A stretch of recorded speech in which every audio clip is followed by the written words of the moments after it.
The battle between Baroka and Maritzburg United falls on the first page of this fresh chapter in the South African football story. Today is the dawn of a new era, the inauguration of the DStv Premiership, which represents a giant stride forward for the nation's most beloved sport. So we welcome you then to the new Peter Mokaba Stadium in blistering Polokwane, although it's become a little bit overcast as the afternoon has worn on. And welcome to a little piece of history as South Africa's top flight celebrates the start of their relationship with new sponsors, DStv.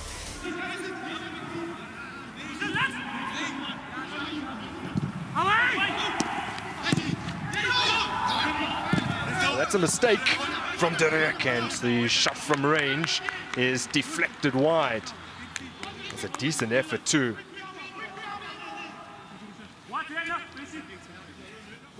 It looked like a harmless ball, but look at where Mahopa got it, and the deflection from the rook. He did well to deflect it into a corner flag, because Mahopa will always fancy his chances from there.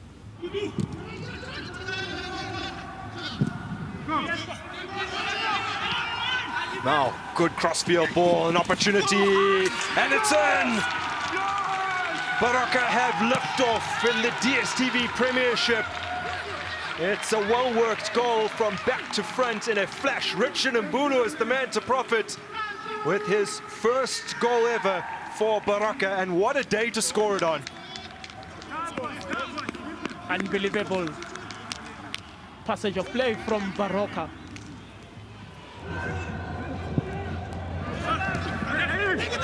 Now an opportunity for Maritzburg, and set up. That one is past the upright via a small deflection.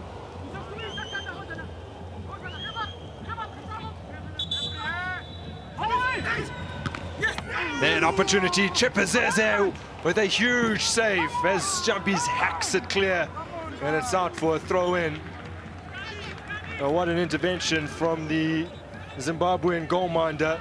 It's Claassen with a great cross in, and the connections from Kutumela, one of the smaller men on the field who rose so well.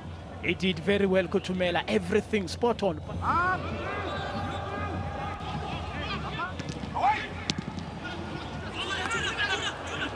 That's slightly misjudged by Jumpies. He gives it away. It's a great strike, and what a fabulous save. Now Kutumela flings it back in. It's Musiamedi who tries to strike it on the volley.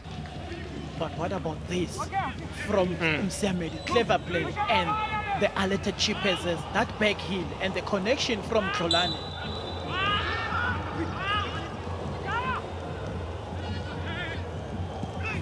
Now opportunity, oh, what a goal!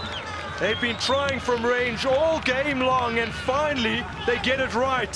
It's Nhlanhla Mgaga with a superb strike. Unbelievable from Gaga, but more importantly, it's how they set themselves up. What a passage of play from this young man, Mgaga. This is Meza again. Kutumela, and Hlubi bends it. Elvis Chipazeze with arguably the best save he's made all match, and that's saying something because he has produced a few blinders. I count to 3 with this one. Acrobatic Chipazeze was alerted, but look how he shuffles across and just tap it over. Masia. Gaga can't slip that one through. It's his goal that gave Baroka a cushion. Now, Meza, first time, what a goal! Maritzburg United back in it.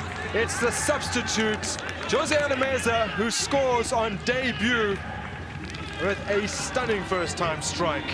And Chipazeze, who's been absolutely brilliant all game, finally beaten. Mobility is what they needed up front, and look at the pass from Keegan just behind the Baroka. But what about this for a strike? First time. Chipazeze beaten hands down.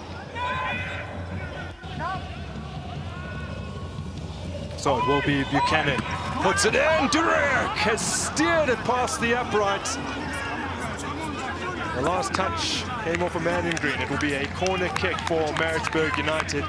And potentially the last opportunity of this game. Another look, James. It was a good delivery from Buchanan. That's the last moment of the game. Baroka, for the first time in the top flight, start the season with a win. It's a narrow one.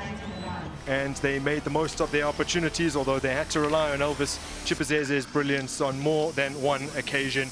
One of the men among those at the back, Vusi Sabia, hoping to keep a clean sheet. It was not to be, but in the end they get the win. Baroka 2, Maritzburg United 1. Coach, you dominated from the very beginning. Before this game, Coach Eric Tinkler made mention of the fact that here at the Peter Mokaba Stadium, Maritzburg always struggles, and they did so again today. Yeah, congratulations to the boys. They played very well, but it was not easy game. You can see Maritzburg is a very, very tough match, tough team, sorry. So they were so aggressive. But that's why we try to talk to our boys to make sure that this is a men's game.